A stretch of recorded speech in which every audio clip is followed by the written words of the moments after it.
Ya, nah, jadi kita sudah belajar grup 1, grup 2 ya.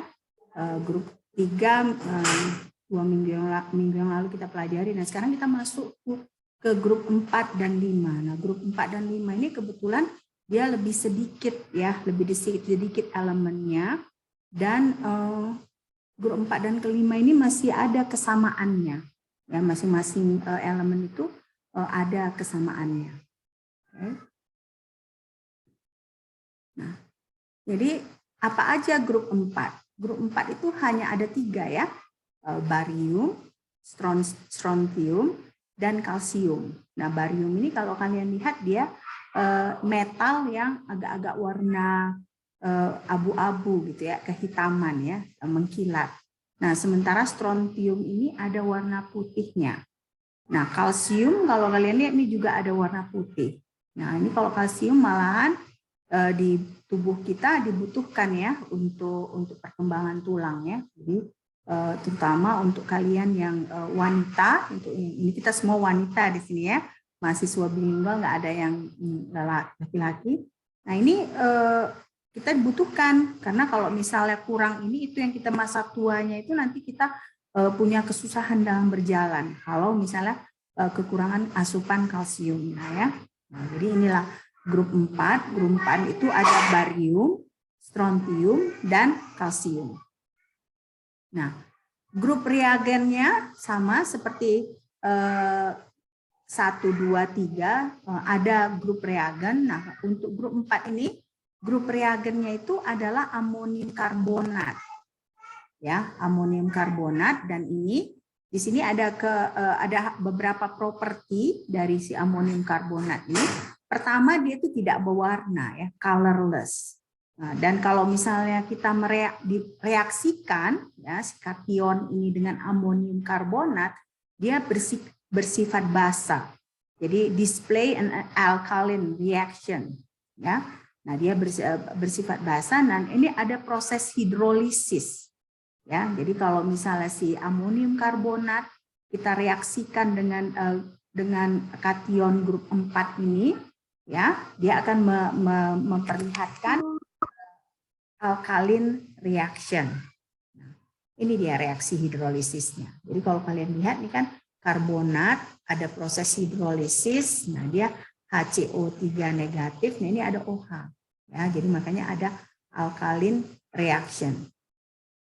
Nah, si yang ini ya, si CO3 2- ini ya, yang sesudah kita reaksikan dengan alkalin tersebut, yaitu bisa terdekomposisi dengan asam ya, bahkan dengan menggunakan asam lemah.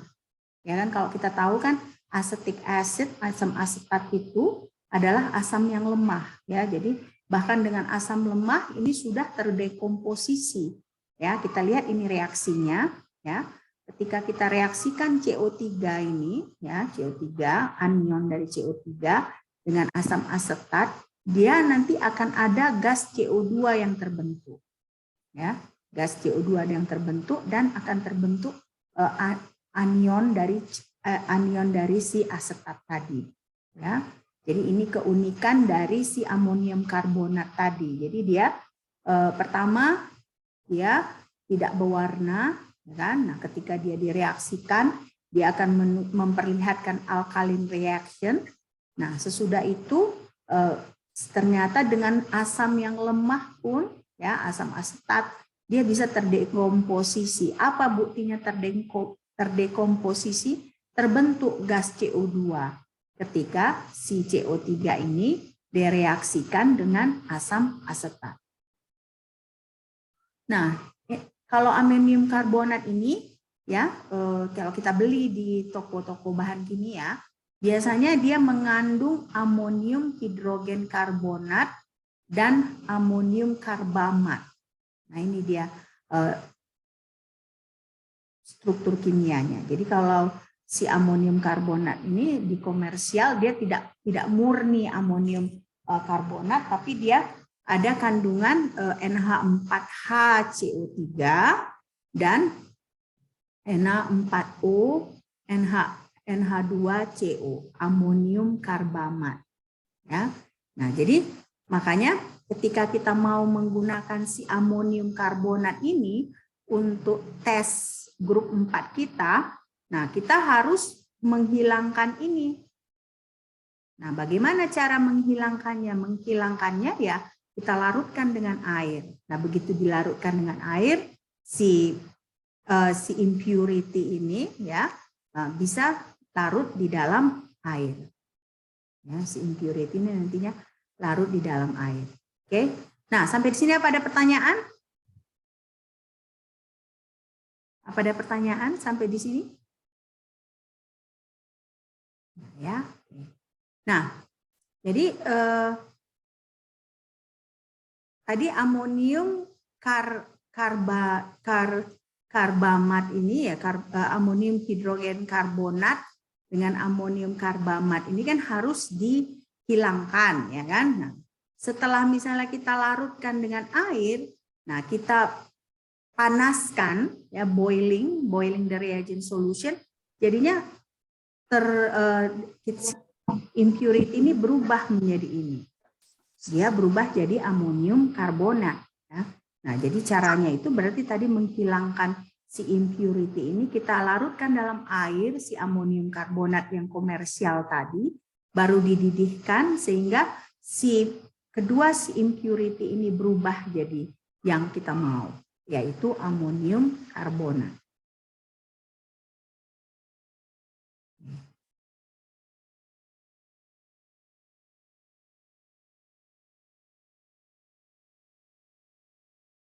Ya. Oke. Nah, internet saya lagi nggak stabil, oke? Minta maaf. Kedengaran suara saya kan? Dengar, Mem. Sorry ya. Nah, jadi ini tadi kita sudah tahu amonium karbonat itu ya kita bisa gunakan untuk group reaction, group reagent. Nah, tapi kita kalau misalnya grup 1, 2, 3 kemarin kita lihat kan kita pelajari itu mereka bisa bereaksi dengan HCl, bisa bereaksi dengan H2SO4, bisa bereaksi dengan amonium sulfide. Nah, ternyata si grup 4 ini tidak bisa bereaksi dengan ini. Jadi kalau misalnya nanti saya tanyakan, bagaimana cara membedakan grup 4 dari grup 1, 2, dan 3, nah kalian bisa jawab seperti ini, bahwa grup 4, grup 1, 2, dan 3 itu bereaksi dengan HCl, hidrogen sulfide, dengan amonium sulfide. Tetapi grup 4 ini tidak bereaksi dengan yang reagen ini. Grup 4 ini bereaksi dengan amonium karbonat. Ya. Nah, jadi nanti kalau misalnya kita mau mereaksikan, biasanya yang terjadi kita reaksikan amonium karbonat dengan si grup 4 ini. Nah, sedikit ada kita buat moderate amount, berarti sedikit aja ada kandungan amonia atau amonium ion-nya. Nah, nanti itu akan terbentuk presipitat yang berwarna putih. Ya, akan terbentuk presipitat yang berwarna putih. Nah, jadi intinya sih kuliah kualitatif kuantitatif ini kita harus bisa membedakan banyak sekali reaksinya. Kalau misalnya kalian print semua slide-slide yang kita sudah pelajari, itu mungkin ada sudah mungkin sekitar 100 halaman slide-nya. Ya, karena apa? Karena banyak reaksi-reaksi harus dipelajari. Tapi intinya yang harus kalian pelajari adalah untuk tiap elemen itu yang mana uniknya. Yang mana uniknya. Nah, ini contohnya lah. Grup 4 ini ya ternyata uniknya ya, di grup 4 bereaksi dengan amonium karbonat. Ya. Nah, jadi white precipitate ini ya biasanya kalau kan ada 3 tadi, barium, strontium dengan kalsium kan. Nah, jadi berarti white precipitate itu barium karbonat, strontium karbonat dengan kalsium karbonat. Ya. Jadi BaCO3 SrCO3, CaCO3. Nah, inilah ketika si grup 4 ini direaksikan dengan amonium karbonat. Jadi ini yang terjadi. Nah, sekarang berarti kita lihat bagaimana dengan hidroksidanya, hidroksidanya. Nah, ini ternyata tiga metal ini ya, tiga alkaline earth, disebut alkaline earth ya. Ini membentuk hidroksida dan hidrogen gas. Ya. Dan hidroksidanya si grup 4 ini adalah dikategorikan sebagai basa yang kuat, strong base ya. Nah, tapi perbedaannya kembali lagi di antara grup 4 ini juga ada perbedaannya. Perbedaannya apa? Ternyata mereka berbeda kelarutannya. Ya, kelarutannya. Nah, barium hidroksida ini basa kuat. Ya. Nah, tapi kalsium hidroksida ini ya kan tadi ada barium, strontium, kalsium. Nah, kalsium hidroksida ini kalau dibandingkan yang tiga ini, kalsium hidroksida yang paling tidak larut. Ya, ini yang paling tidak larut. Jadi is the least soluble among them. Ya, jadi kita bisa lihat grup 4 hanya bisa bereaksi dengan kalsium amonium karbonat, ya. Hidroksidanya menjadi hidroksida basa kuat. Nah, tapi di sini kalsium hidroksida yang paling tidak larut, ya, least soluble among them. Dan ketika terbentuk hidroksida ini, ya, hidrogen. Ini jilbab mamamu nih. Wah, dia nyariin. Aku pakai jilbab lama. Nah, hidroksida ini juga membentuk hidrogen gas, ya. Nah, jadi kita bisa lihat di sini ada juga kloridanya. Tadi kita udah belajar hidroksidanya. Kalau hidroksidanya kan kelarutannya tidak terlalu larut, ya, tidak terlalu larut. Jadi kelarutannya berbeda. Nah, paling tidak larut itu kalsium hidroksida. Nah, kalau kloridanya dengan nitratnya dia sangat larut, very soluble, ya, very soluble. Nah, berarti yang tidak larut itu adalah karbonatnya, sulfatnya, fosfat dengan oksalatnya. Ya, jadi barium karbonat, barium sulfat, barium fosfat, barium oksalat, ini semua tidak larut. Ya. Sementara klorida, ya, barium chloride, barium nitride, strontium chloride, strontium nitride, kalsium chloride, kalsium nitrate, itu semua very soluble, ya, very soluble. Nah, jadi sekarang kita lihat tadi kan mereka ini sebenarnya tidak larut dalam sulfidat. Jadi sulfidanya ini kan dia insoluble, ya, berarti dia membentuk presipitat, ya. Nah, jadi kalau kita mau mereaksikan si barium ini dengan sulfidanya ini, itu hanya bentuk dry, jadi bukan dalam bentuk larutan, ya. Kenapa dia dalam bentuk dry? Karena kalau misalnya sulfida ini bertemu dengan air, ya, mereka misalnya digabungkanlah si barium ini, barium sulfida ini dengan air. Yang terbentuk itu adalah hidroksida, ya. Jadi akan terjadi proses hidrolisis di dalam air. Nah, ini contohnya reaksinya. Jadi makanya sulfida ini can be prepared only in dry. Sebab kalau misalnya dalam larutan, nah yang terbentuk justru dia terhidrolisis, ya, terhidrolisis.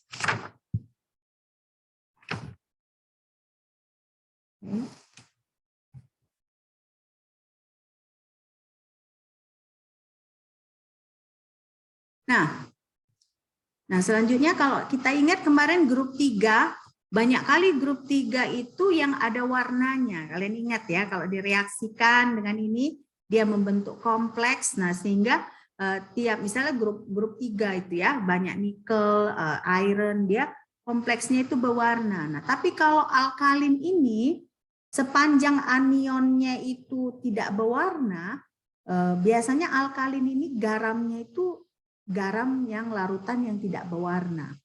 Nah, jadi itu bedanya juga grup 4 dengan grup 3.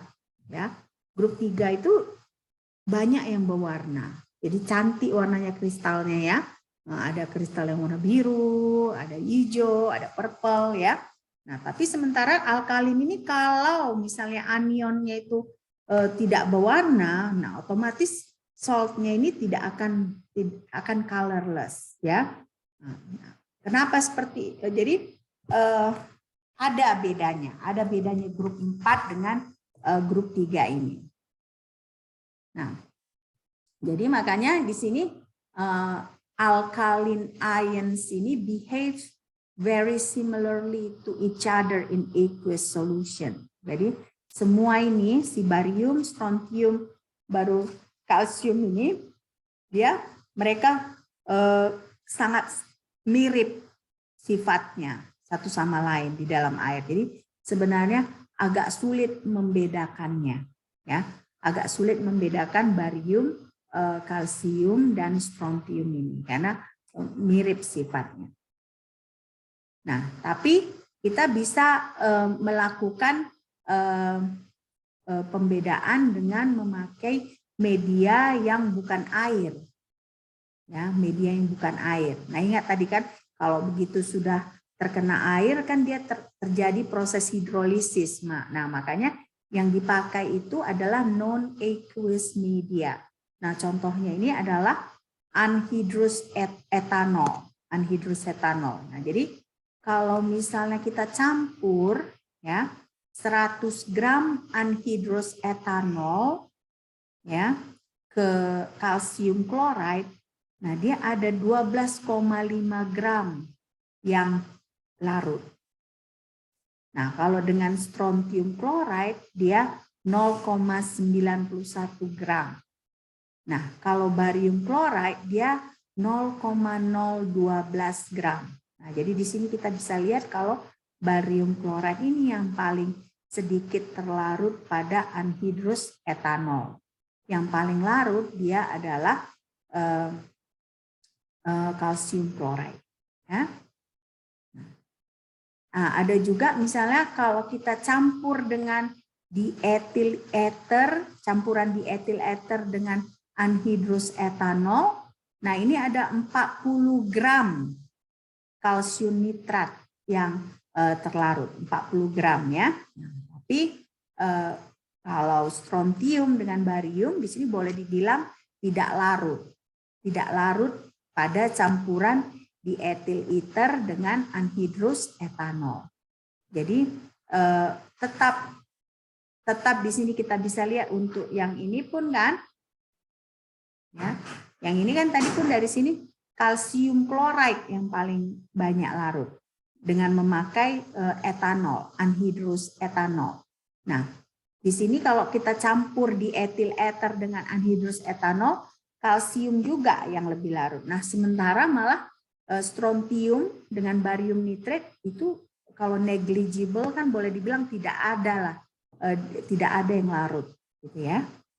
Nah, jadi inilah yang kita bisa ketahui dari grup 4 secara general, ya.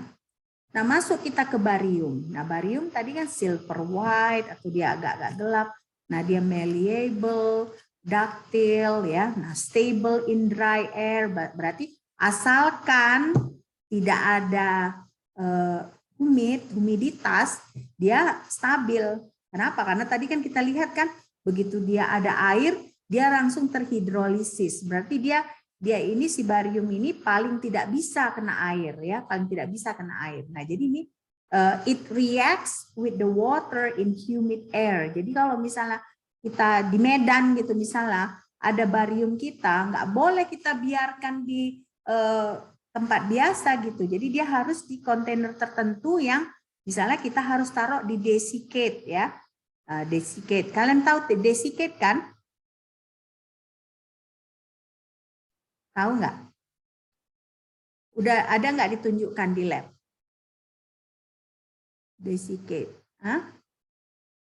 yang dia kayak kaca gitu, di dalamnya ada silika atau zat yang bisa menyerap air. Nah, biasanya senyawa-senyawa yang dia kalau kena air bisa rusak, dia ditaruh ke kontainer seperti itu ya. Nah, inilah contohnya si barium ini karena dia paling tidak bisa kena air. Oke. Nah, dia ini kalau kita bandingkan dengan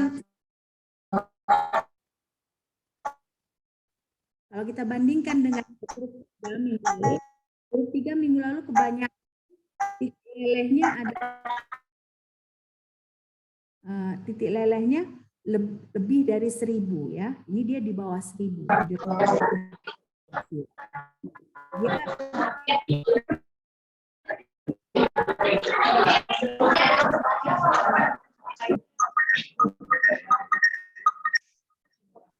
Jadi bisa di-mute suaranya.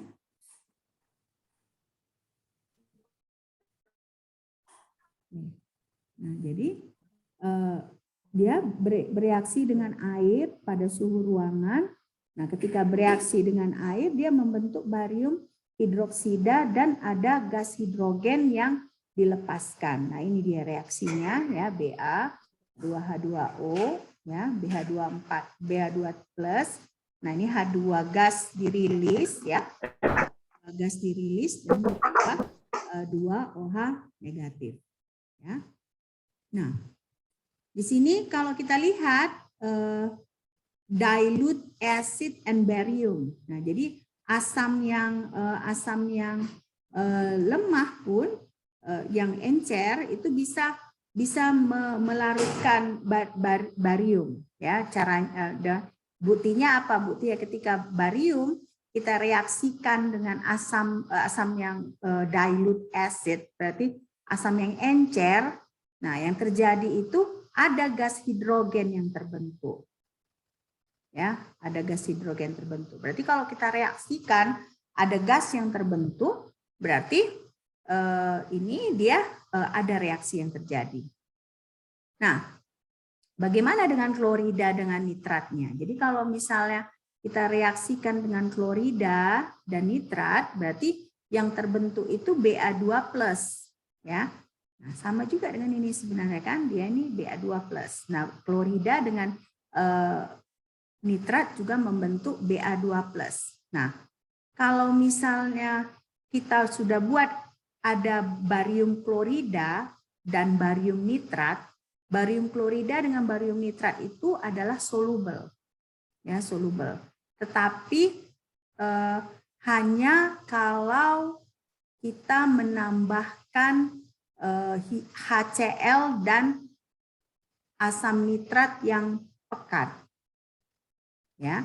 Jadi klorida dari barium dan nitrat ini hanya akan larut kalau ditambahkan HCl pekat dan asam nitrat yang pekat. Ya. Nah, tapi nanti dia nggak sama, nggak stabil. Seiring waktu dia bisa juga, misalnya dia larutnya sebentar, terus akhirnya nanti dia precipitate out lagi. Nah, apa yang mengakibatkan ini? Yang mengakibat ini adalah namanya law of mass action. Jadi dia bisa larut, nah tapi ternyata beberapa lama kemudian ada terjadi presipitasi. Nah, memang ada beberapa reaksi yang seperti itu, yang mungkin awal-awal direaksikan dia larut gitu ya, tetapi mungkin kita tunggu beberapa saat nanti sudah terjadi lagi presipitasi. Nah, inilah klorida dan nitrat dari si barium ini. Nah, sekarang kita masuk ke strontium ya. Jadi ini kita memang grup 4 dan grup 5 ini nggak banyak ya, nggak banyak topiknya. Nah, ini strontium juga silver white ya, warna putih. Nah, dia juga malleable, ductile metal. Nah, melt pada suhu 771 derajat Celcius. Nah, jadi kita bisa lihat di grup 4 ini ya, sejauh ini dua elemen itu dia melelehnya di bawah 1000 derajat Celcius. Ya, jadi tidak tinggi titik lelehnya. Nah, propertinya juga ini si strontium ini similar to those of barium. Jadi mirip ya, mirip dengan barium. Nah, ini contohnya, ini ada reaksinya.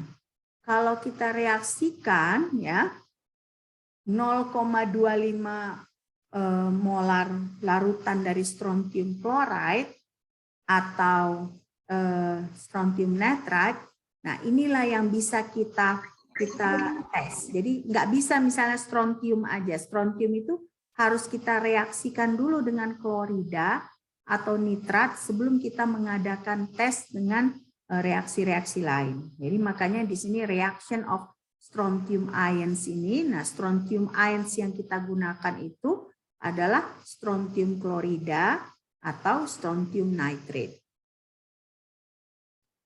Nah, tapi kalau misalnya kita reaksikan dengan amonium solution, tidak ada presipitasinya. Ya, tidak ada presipitasi.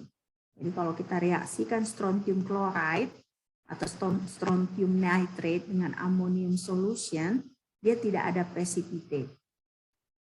Nah, kalau dengan amonium carbonate ini ada white precipitate yang terjadi. Jadi kalau si ion dari SR ini, jadi SR2+ ini kita reaksikan dengan karbonat, ada presipitasi. Nah, presipitasinya itu berwarna putih. Nah, kalau kita bandingkan barium karbonat dengan strontium karbonat, nah strontium karbonat ini lebih less soluble. Berarti si barium karbonat ini lebih larut kalau kita bandingkan dengan strontium karbonat. Nah, jadi solubility-nya di mana? Dia sedikit larut di ammonium salts. Ya, garam amonium. Ya, dia sedikit larut di garam amonium dan dia bisa terdekomposisi pada asam. Ya, jadi kalau ada asam, si strontium karbonat ini terdekomposisi.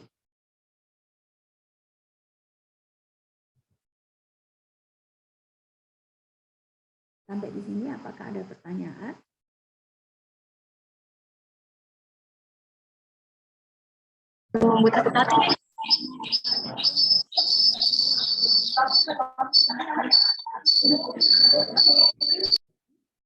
Ada ya. Oke. Nah, kita lanjut. Nah, berarti ini terakhir ya dari si grup 4. Nah, makanya saya bilang pelajaran kali ini tidak banyak gitu ya. Nah, si kalsium ini juga silver white. Nah, dia agak soft metal. Nah, tapi titik lelehnya itu lebih tinggi dari si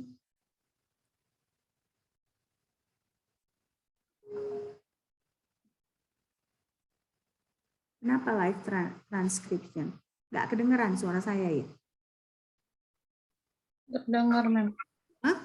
Dengar kan? Dengar, Mem. Nah, jadi Dengar, Mem. kita bisa lihat kan si kalsium ini dia meleleh lebih tinggi daripada si barium dengan strontium. Ya, barium dengan strontium tadi kan di bawah apa ini?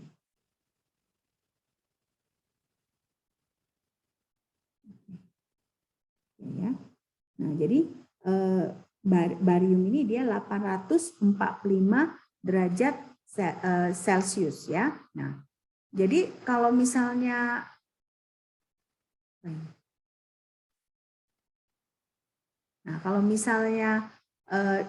kita tadi sama seperti barium tadi, si kalsium ini pun kalau kita letakkan aja di meja gitu ya, kita tidak taruh di suatu kontainer yang ada penyerap airnya ya. Nah, itu dia langsung terbentuk oksidanya atau hidroksidanya. Jadi makanya ketiga golongan ini ya, barium, strontium dan kalsium ini mereka gampang terbentuk oksidanya atau hidroksidanya ya, karena mereka begitu rentan bereaksi dengan air yang ada di udara. Oke, nah sekarang berarti kalau kalsium ion ini begitu ada kena air tadi sama dengan barium dia terdekomposisi ya, terdekomposisi. Nah, dia apa terbentuk? Dia terbentuk hidroksida dan gas hidrogen. Nah, kalsium yang terjadi itu dia adalah kalsium 2+ di dalam larutan. Kalsium 2+ yang ada di dalam larutan. Oke. Nah, sama seperti barium dengan strontium, ya, dia akan membentuk larutan yang tidak berwarna, kecuali anionnya itu berwarna, gitu ya. Jadi biasanya garamnya itu pun warnanya white powder. Nah, jadi beda dia dengan grup 3. Kalau grup 3 itu kita pelajari keunikannya, dia membentuk kompleks, ya, membentuk kompleks. Nah, karena dia membentuk kompleks, dia banyak warnanya, ya kan. Ingat nggak kalian minggu lalu kita belajar di grup 3 itu, misalnya contohnya nikel. Nah, nikel itu ada warna hijau, ya kan? Nah, baru ada kita belajar copper warna biru, ya. Nah, kalau di sini tidak ada warna, ya. Nah, ini juga kalsium klorida ini dia higroskopik. Higroskopik berarti dia menyerap air, ya. Karena memang mereka suka kali air, ya. Nah, karena itu misalnya si kalsium klorida ini sering digunakan sebagai senyawa yang menyerap air. Jadi kalau misalnya humiditas tinggi, nah kita butuh misalnya suatu tempat itu dia rendah humiditasnya, nah jadi kita bisa taruh ini si kalsium klorida ini, ya, supaya diserap airnya. Nah, kalsium klorida, kalsium nitrat tadi kita sudah pelajari di awal, dia langsung larut di etanol. Nah, langsung larut juga di campuran etanol dan di etil ether. Tapi hati-hati di sini. Etanol yang kita pakai itu anhidrous etanol. Jadi etanol yang tidak mengandung air. Ya. Sekarang kita masuk grup 5. Ya. Grup 5 ini adalah magnesium, potasium, dan sodium dan amonium. Ada 4. Tadi grup 4 ada berapa? Grup 3 ada berapa tadi? Grup 4 ada berapa? Ada berapa elemen tadi? Hah? Grup 4 tadi ada berapa elemen?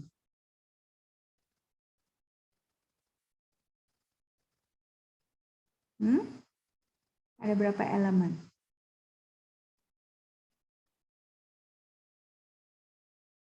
Apa aja grup 4 tadi?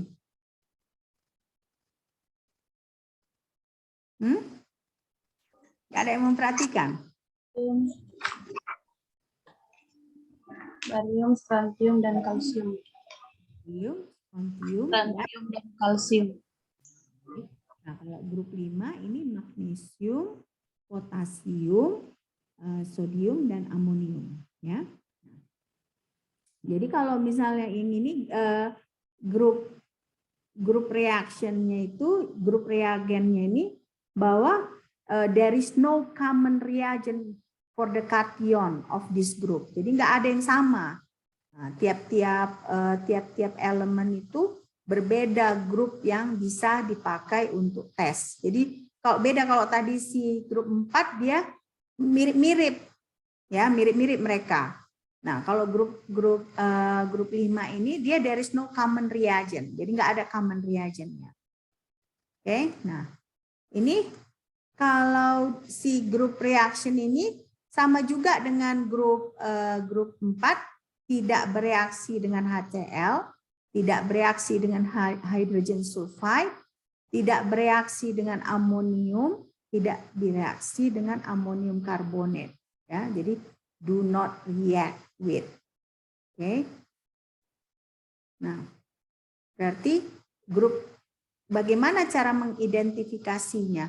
Dia setiap elemen ada special reaction-nya. Bisa juga dipakai flame test. Jadi special reaction dengan flame test yang digunakan untuk identifikasinya. Oke. Nah, bagaimana dengan magnesium? Nah, magnesium ini ternyata dia mirip reaksinya dengan grup 4, mirip ya, similar. Nah, misalnya magnesium karbonat itu ketika ada amonium saltnya, nah dia itu soluble ya. Nah, jadi kalau misalnya the reaction of ammonium ion ini mirip dengan potasium ion, ya mirip. Jadi kalau ada kita reaksikan dengan ion amonia, itu mirip dengan ion potasium. Kenapa? Karena ionik radii-nya, ya radii, jadi seperti radius dari ioniknya itu antara ion amonium dengan ion potasium ini dia hampir sama, almost identical. Nah, karena dia almost identical, reaksi-reaksi yang ada amoniumnya dengan potasium ionnya ini mirip karena dikaitkan dengan radius dari ioniknya. Nah, jadi kalau kita lihat nih rata-rata kan berarti selalu white, malleable, ductile. Namanya metal ya, pasti malleable, ductile. Nah, tapi di sini lebih rendah lagi. Kalau tadi kan grup 4 antara 700 ke 800 kan. Nah, tapi begitu kita masuk ke magnesium, dia hanya 650 derajat Celcius. Ya, 650 derajat Celcius. Dan ini bahaya ya, karena kalau misalnya kena udara atau oksigen, dia langsung terbakar. Langsung terbakar. Nah, jadi dia terbakar, dia membentuk MgO, magnesium oxide, dan mungkin magnesium nitrit. Ya. Nah, jadi kalau begitu terbakar, dia yang muncul itu adalah warna putih. Nah, makanya grup 5 ini kita harus hati-hati menanganinya. Ya, karena dia gampang terbakar. Nah, baru ini air. Nah, ini the metal is slowly decomposed by water at ordinary temperature. Jadi bisa juga dia terdekomposisi pada suhu ruangan. Tapi kalau misalnya kita panaskan, nah dia berarti sampai mendidih airnya, itu reaksinya berjalan dengan cepat. Ya, jadi kalau pakai suhu ruangan dia slowly. Tapi begitu boiling point, dia cepat bereaksi. Nah, ini dia reaksi dekomposisinya. Jadi Mg tambah 2H2O ya, menjadi MgOH2 kali. Nah, ini si magnesium hidroksida ini, dia ada precipitate-nya berarti, karena panah ke bawah, dan terbentuk gas hidrogen. Ya, terbentuk gas hidrogen. Nah, sekarang kita lihat magnesium hidroksida, jika misalnya tidak ada amonium salt ya pada larutan magnesium hidroksida, dia menjadi tidak larut. Ya, tapi kalau magnesium ini dia larut di dalam asam, dissolve readily in acid. Ya, dissolve readily in acid. Nah, jadi kita bisa lihat kalau magnesium hidroksida, nah jika si amonium saltnya itu absen, tidak ada mengandung amonium, garam amonium, nah dia jadi tidak larut. Nah, ini dia reaksinya. Mg ditambah 2H+, dia menjadi Mg2+, dan menghasilkan gas hidrogen. Nah, kalau Mg2+ ini berarti si magnesiumnya sudah larut di dalam larutan ini. Nah, berarti kalau misalnya kita lihat di sini, magnesium itu kan dia yang terbentuk itu Mg2+. Nah, tadi dia larut di dalam air. Nah, berarti kalau kita punya oksida, magnesium oxide, magnesium hydroxide, magnesium karbonat, fosfat, nah ini semua nggak larut. Ya, nggak larut. Jadi si magnesium ini hanya larut di dalam asam. Kalau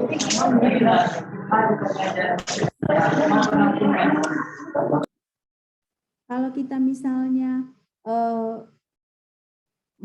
ada dirasa gitu, si magnesium ini rasanya pahit, bitter. Ya, bitter dan tidak hanya, jadi salah satu sifatnya juga higroskopis. Jadi dia juga bisa menarik air. Ya, nah inilah magnesium. Nah, sekarang kita masuk potasium. Ya. Potasium ini soft juga, ya. Silver white metal. Nah, saya lihat nih apa saya salah. Ini saya salah ini. Masa 65. Saya cek dulu di textbook ya. Potasium. Nah, benar. Potasium ini meleleh pada 63,5 derajat Celcius. Jadi di bawah titik didih air dia sudah meleleh. Nah, makanya ada petasan itu kali ya. Jadi makanya di sini dia rapidly oxidize in moist water. Jadi dia cepat gitu ya. Rapidly oxidize ya. Tetapi kalau misalnya kita taruh di udara yang tidak ada airnya, ya dry air, nah dia itu unchanged, stabil. Tapi dia begitu ada kandungan udaranya dia langsung oxidize. Nah, begitu dia oxidize, dia jadi seperti ada kayak blue film warna biru, film warna biru yang melapisi si potasium ini. Ya, titik lelehnya pun kalian bisa lihat sangat-sangat rendah. Ya, sangat-sangat rendah. Nah, jadi potasium ini kalau dengan air dia meledak gitu ya, decompose water violently. Sehingga ada gas hidrogen. Dan dia kalau kena air ini juga ada terbakar, dia mengeluarkan nyala yang berwarna ungu. Nah, kalau kita belajar kemarin kan kita di awal pertemuan kita belajar itu api itu panasnya itu bergantung juga dengan warnanya. Berarti kalau violet dia ini berarti ini sangat-sangat panas ya. Makanya di sini the metal decompose water violently ya. Nah, ini reaksinya yang bisa kalian lihat 2K+ ya tambah H2O, 2H2O. Dia menjadi salah saya. Benar 2K+ tambah 2OH negatif menjadi hidrogen. Nah, hidrogen ini dilepaskan ya, dilepaskan. Oke. Nah, jadi potasium ini kalau kita mau stabil ya, tidak meledak gitu ya. Dia harus disimpan di pelarut nafta. Ya, pelarut nafta. Nah, ini beda dengan yang tadi magnesium, beda dengan kalsium. Potasium ini dia monovalen kation, jadi K+. Nah, pokoknya grup 4, grup 5 itu mereka itu colorless. Jadi beda dengan grup 3. Kalau grup 3 kan dia berwarna ini gitu ya. Nah, jadi ada bedanya dikit. Oke. Nah, sekarang sodium.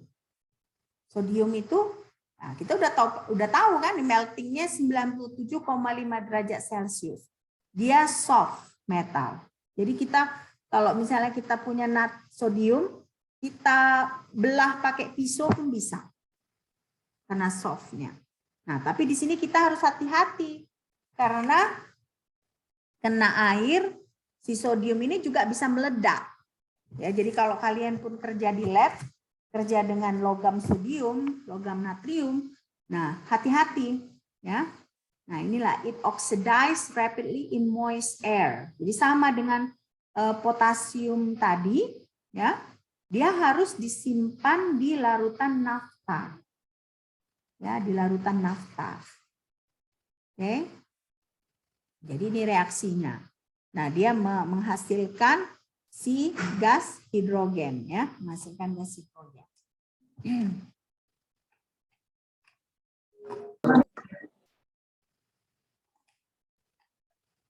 Oke.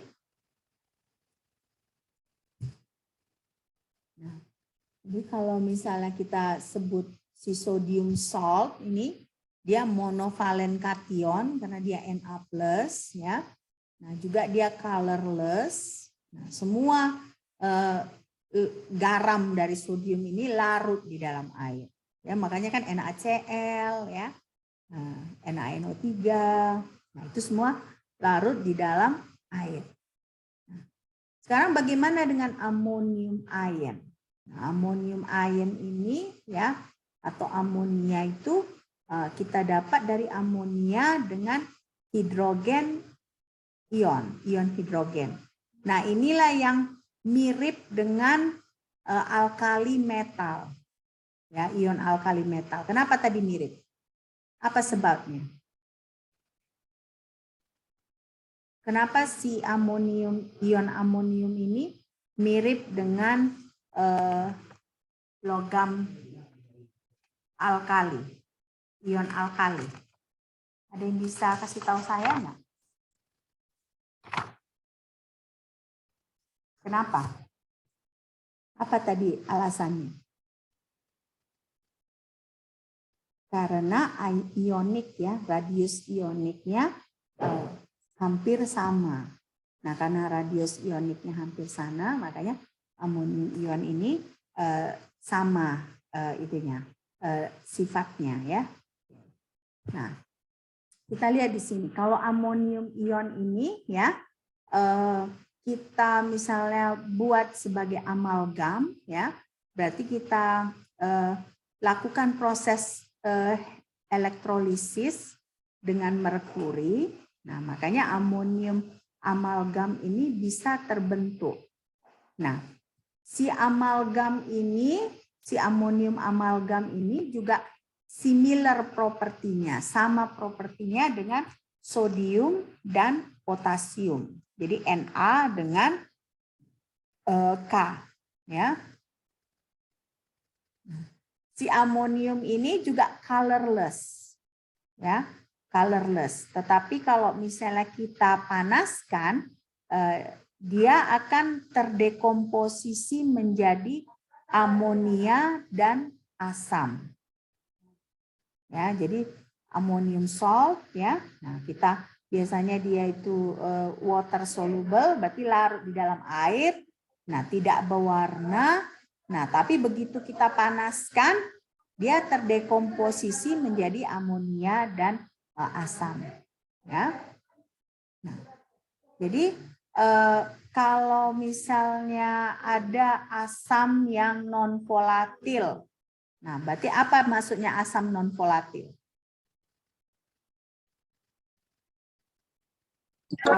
Mudah menguap, Mem.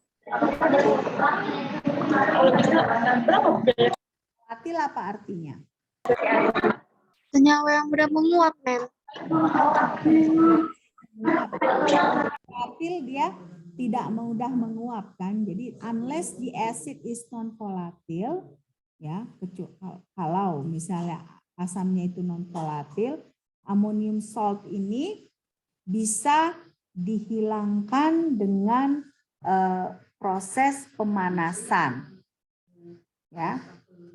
Jadi kalau misalnya tentunya kalau dia non volatil berarti dia susah, kan, dihilangkan dengan pemanasan. Jadi kalau dia volatil dia bisa dihilangkan dengan pemanasan. Nah, ini reaksi si amonium ion ini mirip dengan potasium juga.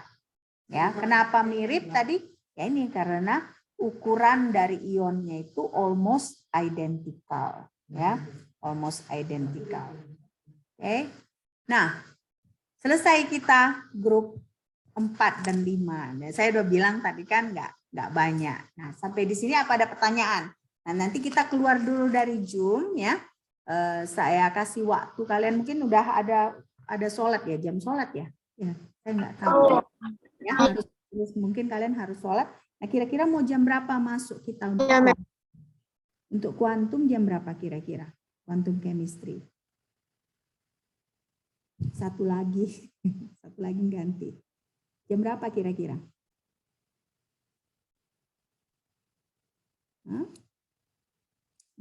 Kalau jam 2 kurang 15 bisa. Bukan. Iya. 2 kurang 15 bisa? Atau jam 2? Jam 2 gimana? Ya? Jam 2. Nah, jam 2 ya. Oke, jam 2 kita bergabung lagi, nanti saya kirim lagi. Jadi biar kalian makan siang atau sholat ya. Oke, ya udah. Nah, nanti sampai jumpa lagi jam 2 ya.